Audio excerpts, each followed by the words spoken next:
They say $500 is a lot of money. You know what? You're a rich man. You got $500. At least that's what they say when you watch cowboy movies, and you're sitting there going like, I'm going to go to the saloon. I got my 500 ducats. I'm going to make myself a good time tonight.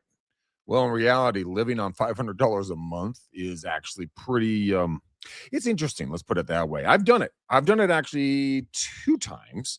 You know what? And I actually wrote a list down right here. I wrote a list down of kind of the things that I did and I gave up and I kept and I didn't keep and so on and so forth. Just because when someone says that, I mean, how can you live on $500 a month? Well, it's very simple. I did this when I was back when I was just out of college and I was broke as a joke. And $500 a month was a blessing for me. So I started working a couple of different jobs, wasn't making a ton of cash, and then I stepped into real estate. And once you step into real estate, you go from dependable cash every 2 weeks to where the heck is my money coming from moment in life. And so I started having to dial things back. So let's get into some of the things that I actually had to do right off the bat, and I continually still do, and I still have some of these, by the way, if you guys want to stick around and hear about them. But simple things don't people really don't think about. So gas. I was driving a 95 GMC Yukon at the time, I want to say. And that thing could suck gas down. So doing real estate, what do? You go show houses, right? Well, I was out and about, but I could only limit myself to $50 a week in gas. And that was because I had to travel to and for, back and forth to the office because they didn't have internet at my house. Yeah, go ahead. This is back in the day when there wasn't like Wi-Fi prevalently everywhere. So, number one, I survived on $50 of gas per week selling real estate. Now, when you don't have any money and you're selling real estate, how in the heck do you get going? Easy. You do door knocks and you do cold calls. And when your fly is a joke, because broke is a joke, I'm going to say that in different ways. You know what? You figure out creative ways to get out there and find more business. And what happens after you door knock, because my schedule was I would get into the office on my $50 of gas for the week. I would sit in the office. I would drink their free coffee, use their free internet, and I use the team computer. And then I would listen to inspirational videos in the morning. Then I would as soon as it got around 9:30-ish in the morning, I would do some busy work around the office, and then I would get out and I'll go door knocking. Now, keep in mind, I didn't have a pot to pee in, so I copied off about 100 flyers a day, and I would go door knocking. And I walked and I walked and I walked and I walked and I walked. And you know what? I wore through my socks. I didn't have any way to keep going because my feet they were hurting. I was getting blisters. So I went to my parents' house, where I was living at the time, and I got a sewing kit, one of those travel sewing kits you get from like the Marriott or something like that. And I got two of those kits and I sewed up all my socks. Then I sewed up my undershirts. Then I sewed up boxers. I mean, I was a sewing machine. Now, that also comes to dry cleaning. Well, you didn't have dry cleaning, so went down to Target, got a $20 big investment, $20 iron, and I use a piece of wood as my ironing board. Yeah, no, dude, seriously, I was like really just bootstrapping this thing. And I would iron my own clothes. Man, I got good at ironing too. I got really good at ironing. Iron my shirts every night, iron my pants every night, sew my socks every night. I would do laundry in the bathtub. I definitely no gym memberships. Everything around the house was manual labor as therapy because I was so angry at life and everything. But looking back, there's some really funny stories. And let's talk about kind of when you get done during the day, what do? You're definitely not going out to get a beer. You can't afford a beer. You can think about beer, you can dream about beer, but you're not drinking beer. And one of the times, a couple of buddies, we were all kind of pushing me to come out to the bar, and I was like, okay, I'll go out. I haven't been out in like months, so I decided to go out. I looked at the pricing of the beers. It was $4.50 for a beer. I could not justify $4.50 to my name. At that point, I think I'd gone down to, I think that was at one of my lowest points. I was around $35 to my name. So I was under my $500 for the month. So I went home and basically cried into a cup of water as I watched a rerun of a movie at my house. And I sat there and I was kind of depressed for a little bit, kind of going, oh man, like what in the heck am I doing in life? Like why am I doing this? So I started praying, and I was just like, Lord, I really need some help. Like, I really need to find a way through this. And right at the last second, I stopped praying, and all of a sudden, bam, hits me like a ton of bricks. You have traveler's checks, buddy. So you went from $35 to your name plus another $400 in traveler's checks. I just quadrupled or more my net worth by going into my sock drawer with all my sewn socks. And that kind of gave me inspiration to keep moving forward, and I could keep moving on this stuff. But when you are that broke, there is something that I always like to bring up and talk about is that you can always wish and pray for more resources, right? More opportunities. Or you can go back and cannibalize everything in your life in a good way and be more resourceful. So, resources need more input. Resourceful, you have the input. What are you going to do with it? Do with it. How are you going to recalibrate it, rework it, retweak it, rewrite it, refilm it, whatever, republish it? You have the content. I almost guarantee you got the content. There's some great programs out there now that you can use almost 100% for free. Gemini is one of my go-to ones. They can create phenomenal thumbnails for YouTubes. You don't have to pay a stinking dime for that.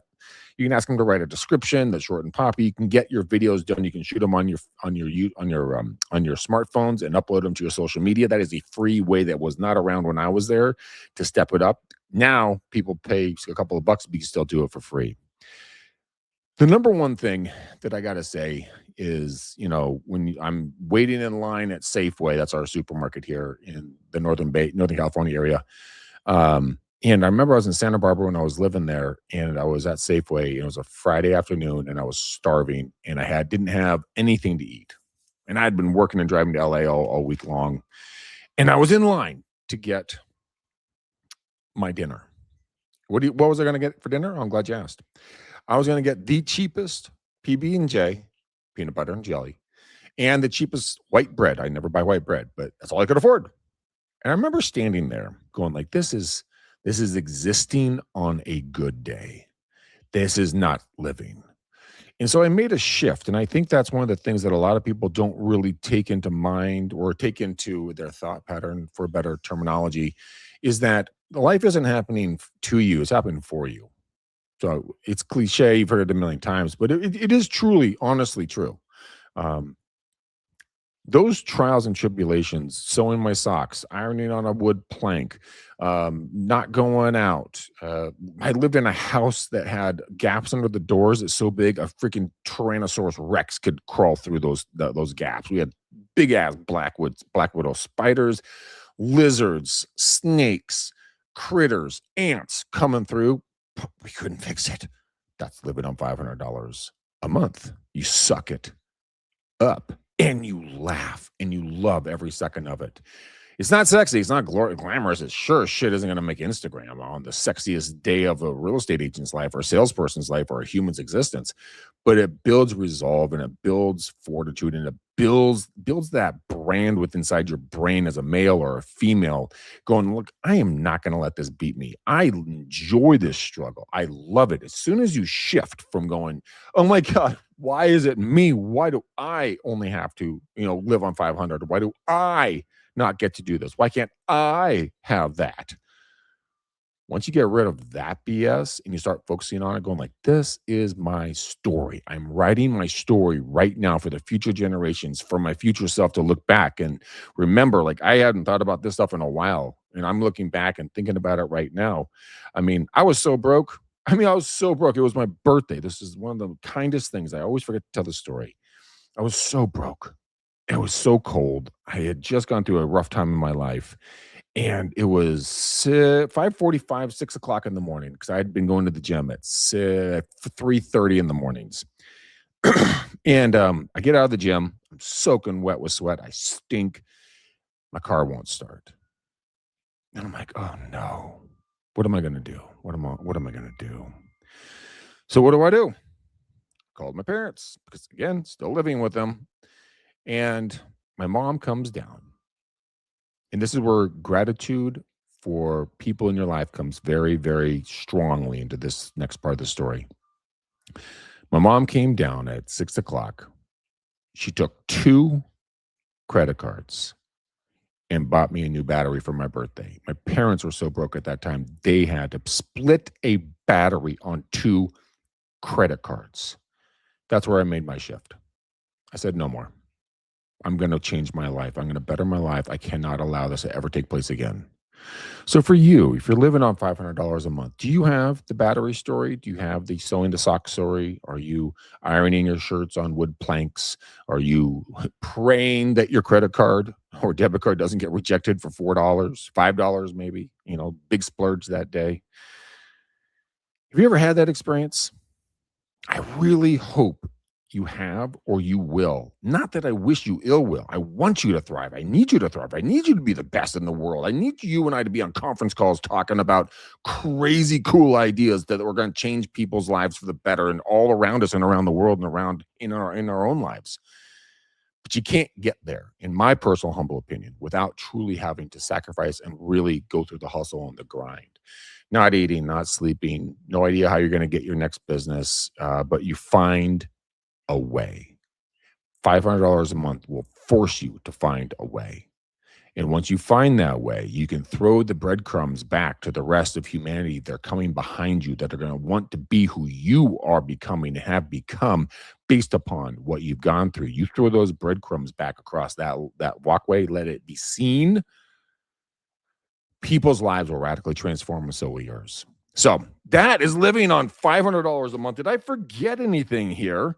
Oh, I forgot one. This one, I started getting little holes, like from like little something or others, eating holes in my shirts, right? Living in the house, I have all the critters living in it. I told you about, right? So what did Senior Genius do? Oh, how do you fix a hole, Greg? Oh, you take clear tape and you tape it from the inside so it doesn't spread. It actually worked. So I taped my shirts, I sewed my boxers, I sewed my socks, I wore hand-me-down shoes. My feet would crunch up in the front of them because my toes would hurt. I wore, hand-me-down ties with holes in them because of bugs again. But it didn't stop me. It only it enriched the opportunity for future storytelling. And you have a choice, boys and girls, ladies and gentlemen. You can either fight through it or you can let it beat you and you can fall back and go back to your normal, previously, programmed life. It is up to you. Live through the $500 a month. Tell me your stories. Give me your comments in the DMs and the comments below. I cannot wait to hear from you guys. All right, guys, have a blessed and powerful day. Boom, peace. You know I love you. Bye.